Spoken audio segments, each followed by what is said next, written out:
Welcome to Compound Insights, a podcast by CFA Society New York. I'm your host, Gary Farber.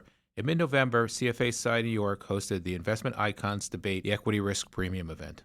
This was a collaborative effort with the CFA Institute Research and Policy Center. As part of this event, we spent time with Rob Arnott, a participant.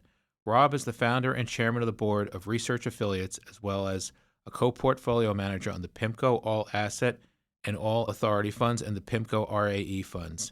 His firm, Research Affiliates, is an investment advisor founded in 2002 with its strategies deployed in assets under management of approximately $168 billion. Rob, welcome to the Compound Insights podcast. Thank you so much. Can you share with us broadly what drives your firm's investment process and core investment philosophy? What guides your decision-making? A lot of our work hinges on the notion that markets are inefficient, but inefficiencies change, and inefficiencies can be arbitraged away. When it becomes crowded space, the inefficiency is gone. One inefficiency that we think is front and center and reliable over time is mean reversion.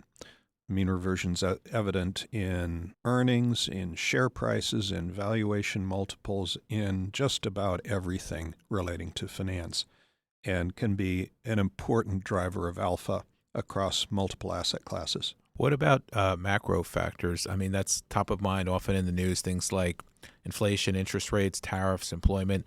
How are those things incorporated into your models? I think the most fun aspect of macro factors and political developments, they drive the narrative, and the markets are obsessed with what the latest news is. So once again, mean reversion comes into play there too. The pendulum of politics swings back and forth. Inflation likewise, interest rates likewise. You can earn very good money by identifying where the narratives are too obsessed with something that doesn't matter a lot. Tariffs, when they're modest, as an example, 10 to 20% tariff is like a 10 to 20% value-added tax applied on a selective basis just to certain imports. Is a 10 to 20% value-added tax a massively disruptive factor in an economy? No, it's disruptive, but not massively so. So when people are obsessed with it, markets overreact. I think the opportunity to bet against whatever is the current narrative is also a beautiful source of long-term profit. In today's markets, where do you see sort of underappreciated opportunities for global asset allocation? Is it emerging markets, value stocks, real assets? Yes, and yes. Basically, the overpriced parts of the world markets are U.S. stocks, particularly U.S. growth stocks, and developed economy bonds, particularly European and Japanese bonds. They're all priced to give you shockingly anemic long-term future returns. We've got an interactive website called Asset Allocation Interactive, which provides forward-looking return expectations for 160 different asset classes. It's a powerful tool. It's been used by about 500,000 people per year, so it's a very popular website. And our outlook for U.S. growth stocks is a 10-year return of 1.5%. They're expensive. Emerging markets, RAFI, Fundamental Index in Emerging Markets, is priced to give you about 11%. Do I want 11% more than 1.5%? Absolutely. What's my level of confidence in that? On a 10-year horizon, our average error in our estimates of forward returns is only about 2%. And so if you have 11 plus or minus 2, that's pretty darn good. If it's 1.5 plus or minus 2, that's pretty darn bad. What about things like diversifiers like commodities or digital assets? Does that fall into the portfolio as well? I would argue that digital assets aren't assets. An asset is something with net present value, discounted cash flow. The net present value of digital assets is by definition zero.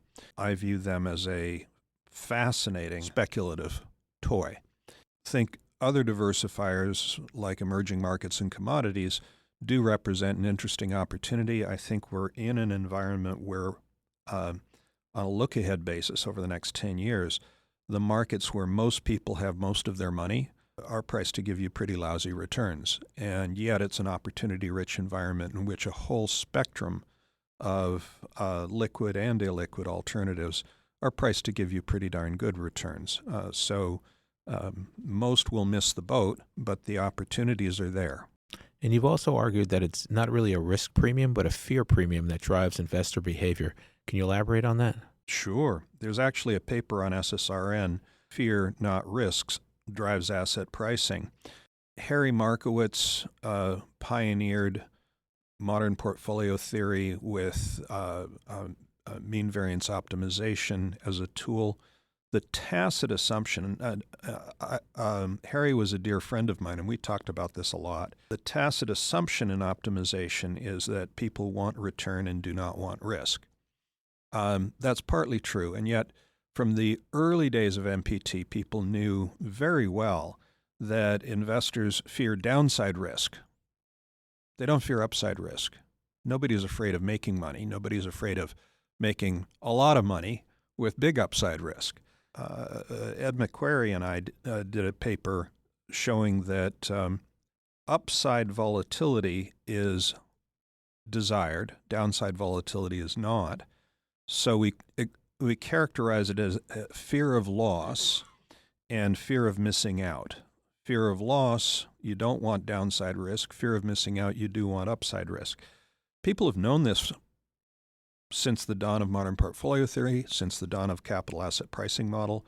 The industry at large has chosen to ignore that and stick with a risk versus return paradigm, I think, because the mathematics is easier. And in our paper, we're basically urging the industry to take a fresh look and abandon the whole notion of risk being the driver of asset pricing. Fear of losing on the downside, fear of not winning on the upside is a more accurate picture. And is it events like the dot-com bubble, the global financial crisis, does that crystallize that idea or something different? It's been lurking in the back of my mind for quite a few years, and conversations with Ed McQuarrie crystallized it, gave us the impetus to write our paper. Now, the paper does not propose a new mathematics. It proposes that people who are better than us at mathematics should take a dive into trying to solve this puzzle. Fear of missing out means a desire for upside volatility. The mathematics of finance is all rooted in the notion that people dislike big wins as much as they dislike big losses, and that's just stupid. And it's just looking at, do we look at sort of flows, stock prices, sentiment indicators, valuation metrics to sort of reinforce that?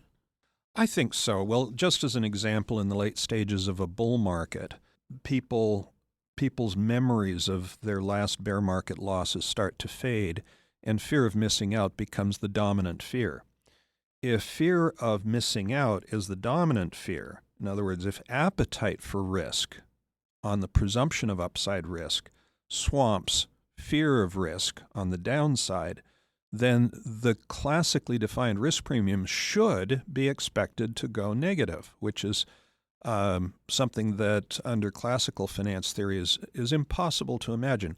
Well, top of the dot-com bubble, I wrote a paper, Death of the Risk Premium, which was very controversial at the time.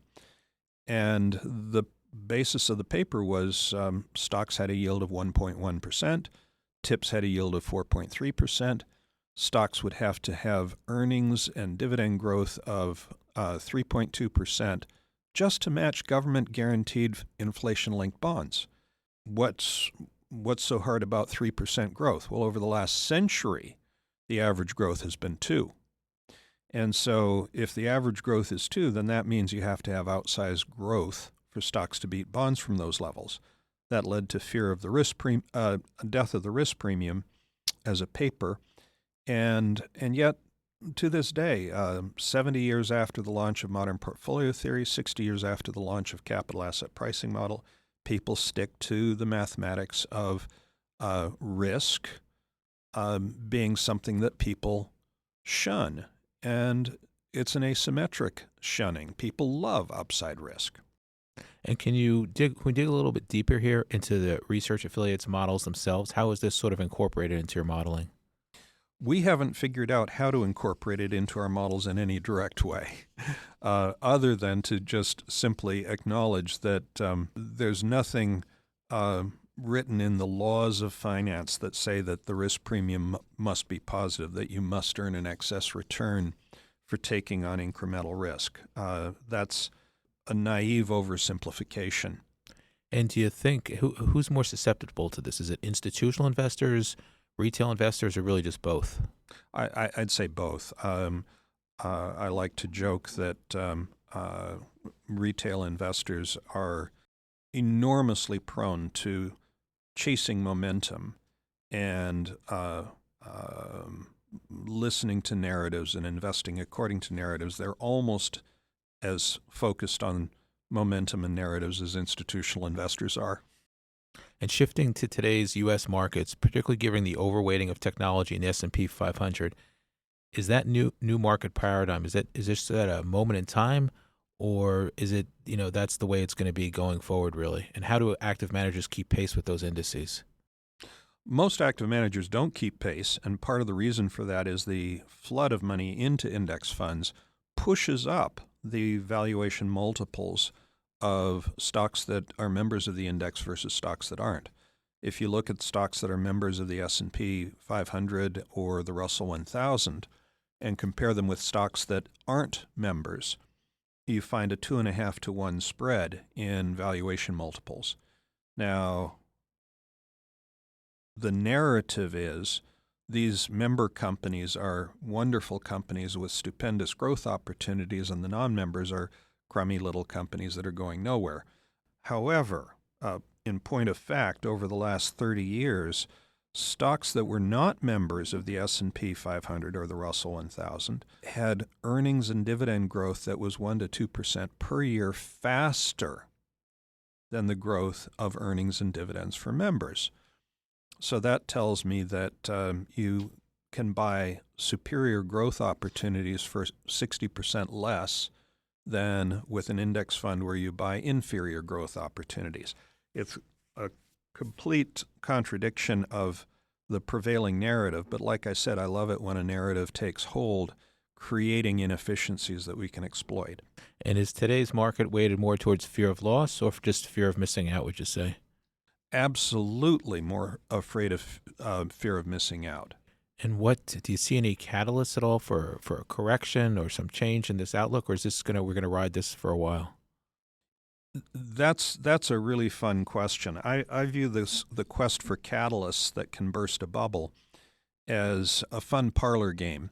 A catalyst, by definition, is a surprise.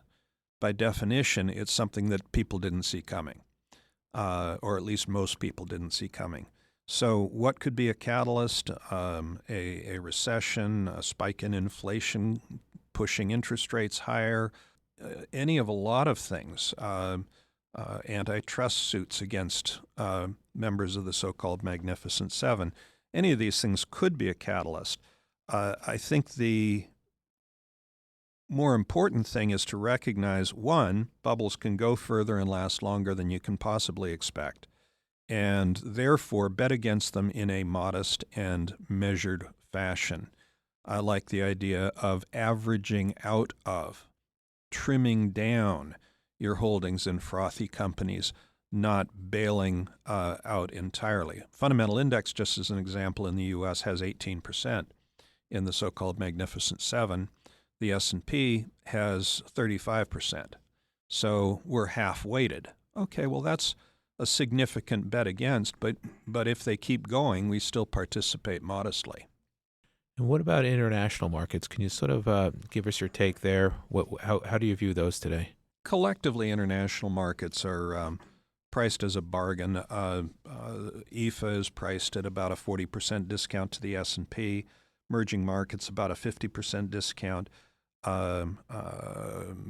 Emerging markets value is priced at a Shiller PE ratio. That's price relative to 10-year average earnings. Shiller PE ratio of barely 11 times. And RAFI, the fundamental index in emerging markets, is priced at 9 times. So you can get half the world's GDP for 9 times its sustainable 10-year average earnings. Or you can buy the S&P 500 at 40 times. That choice to me is a very simple one. That said, emerging markets value has been a horrible place to be in recent years. And so we're in an industry where people hate bargains. People love what's newly frothy. Our ancestors on the African veld didn't survive by running towards a lion. So it's in our human nature that what causes fear and pain, and yet what's caused fear and pain, anything that's a bargain got there by inflicting pain and losses. So we shouldn't fear what has hurt us in the past. We should take a close look and ask, is it priced to hurt us in the future?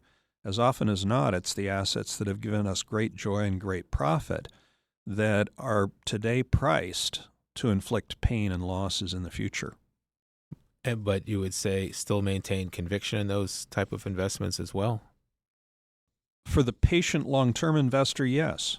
For the short-term investor, I guess I would just ask, who's going to ring a bell to tell you when it's time to get out? If you don't have a sell discipline, you shouldn't be in frothy companies. Also, hard to have a conversation these days without discussing artificial intelligence. What are the implications, do you think, for how money will be managed by investment firms in the future, and how, if at all, is it being incorporated to your own research at research affiliates? If you ask 100 asset managers if they're using AI, you'd probably get 95% saying yes, probably get 80 saying we're doing it in some path-breaking ways. The simple fact is large language models are language models. They aren't numerical models. AI using mathematics has been with us for a long time. High-frequency traders have been using AI for this entire century to date, if not longer. And so when it comes to tick data and things like that, AI has been a powerful tool for decades. In large language models have more to do with language.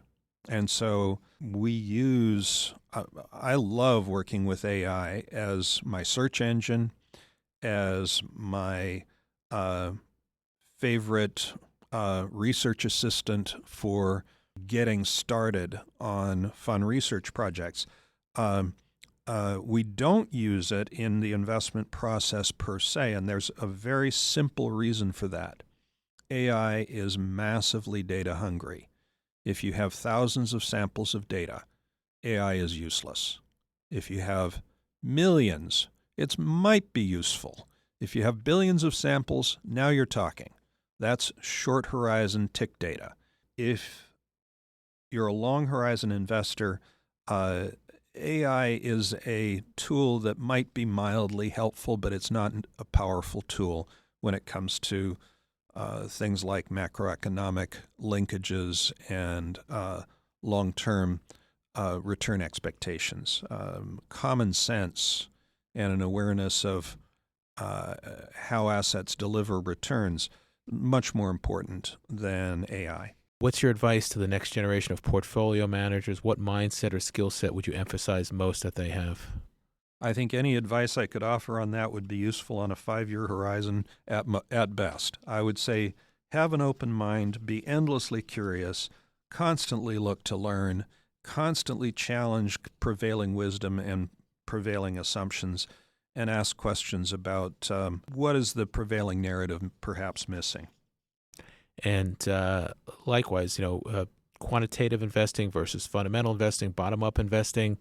What's your outlook for those two different disciplines? They're merging.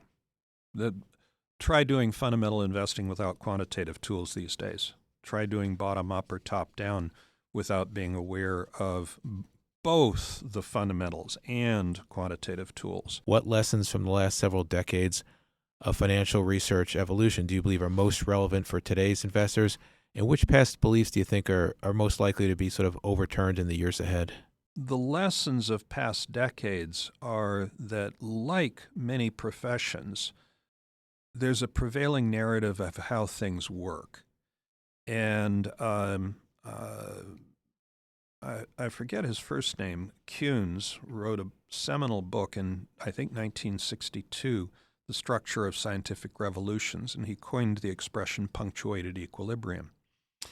He pointed out that scientific advances happen in a punctuated fashion. There's a narrative for the way things work. It's embraced. It's accepted. It is the dominant view, often for decades. And then something comes along to shatter that view. And bang, there's a huge shift in direction. I think we probably are going through one of those right now over the next 10 to 20 years. I think the whole notion of risk premium is being challenged from several directions. It's not risk versus return. It's fear of loss and fear of missing out relative to returns. And those two fears are diametrically opposed to one another. In a severe bear market, fear of loss becomes overwhelming, fear of further loss. Fear of missing out is barely on people's radar screens. And so the classically defined risk premium becomes enormous. I think we're going to see that paradigm challenged. I think the notion of passive versus active is going to be challenged in some very fundamental ways. This whole issue of members of S&P and Russell being 2.5 times as expensive as non-members, despite the non-members having faster growth, has been entirely missed. I haven't seen anyone else writing about it. I find that shocking. So I think we'll see the growth of index funds lead to some jarring developments in the years ahead. I could imagine a world 10 years from now where 80% of the money in the U.S. is indexed. And when it gets to that point, 5% turnover means 4% out of the 80 is being sold to active managers, 4% is being bought from active managers. The market clearing price for the stocks that the indexes want to add to the index goes to infinity. Not literally to infinity, but the sky's the limit. And the market clearing price for the stocks they want to dump on the active managers that the active managers don't want because they're out of favor, unloved companies, approaches zero. Well, that creates massive inefficiencies that can lead to stupendous alpha for the active managers. So I think we're going to see that pendulum reach the end of its stupendous swing in the next decade, give or take. Mike Green has written some alarming, even alarmist papers on this, and yet I agree with his alarmist expectations, just not necessarily the time horizon. I don't think it's imminent. I think it's 10 to 20 years. But that's going to change. So there's a lot of changes coming. Rob, thank you for sharing your highly valuable insights and perspectives with us today. And to our listeners, thank you for tuning in to Compound Insights from CFA Society New York. We'll be back soon with more conversations with leaders in finance. Until then, I'm Gary Farber. Thank you for listening, and we'll see you again soon.